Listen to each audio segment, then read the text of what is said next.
Deuxième point important à respecter, c'est le fait de boire beaucoup d'eau pendant cette période-là. On le dit, on le redit, notre corps est composé en grande majorité d'eau.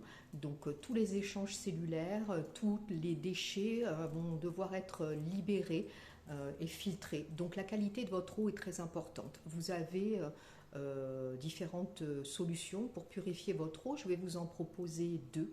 L'eau a besoin d'être oxygénée, donc une chose très simple à votre portée, vous prenez 1 litre d'eau, soit vous la secouez très fort pendant à peu près 1 minute pour ramener l'oxygène dans l'eau, soit vous pouvez tout simplement la mettre aussi dans votre mixeur, dans votre blender et faire tourner pour réoxygéner cette eau.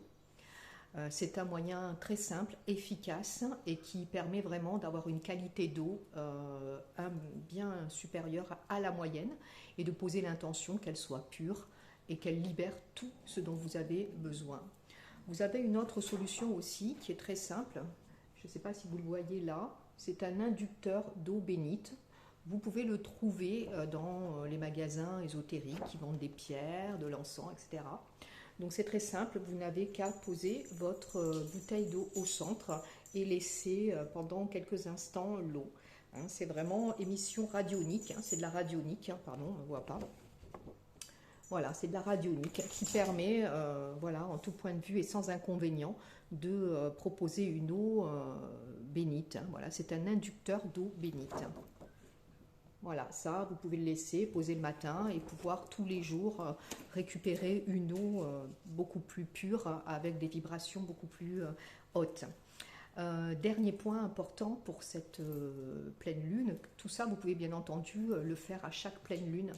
Autre tips, bien entendu, que vous connaissez certainement, mais sur lequel je vais revenir, c'est le fait de pouvoir libérer pendant cette pleine lune, prendre le temps de libérer. Alors, moi, ce que je vous conseille, c'est vraiment de poser une seule intention pour qu'elle soit vraiment entendue, qu'elle soit libérée d'une manière bien efficace, c'est-à-dire de maintenir votre attention sur un point bien précis que vous voulez libérer.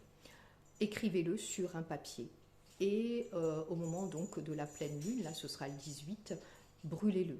Brûlez-le, accompagné d'une bougie blanche et posez l'intention que tout ce que vous n'avez plus besoin sur cette libération-là puisse être évacué. Je vous souhaite une magnifique pleine lune avec ces quelques astuces qui, j'en suis persuadée, ah oui, j'ai autre chose, pardon, que j'aimerais partager avec vous pendant ces jours qui arrivent, là, aujourd'hui, demain.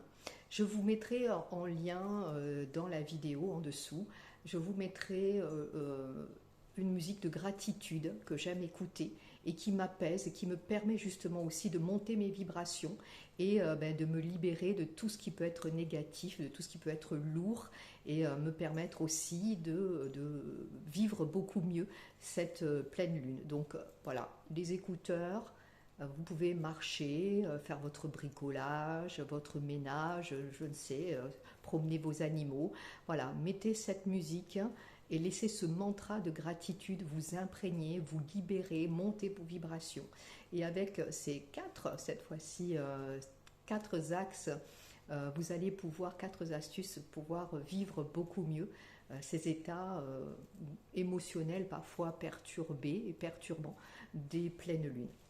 Je vous embrasse avec le cœur et je vous retrouve très vite pour plein d'autres vidéos. Merci, au revoir.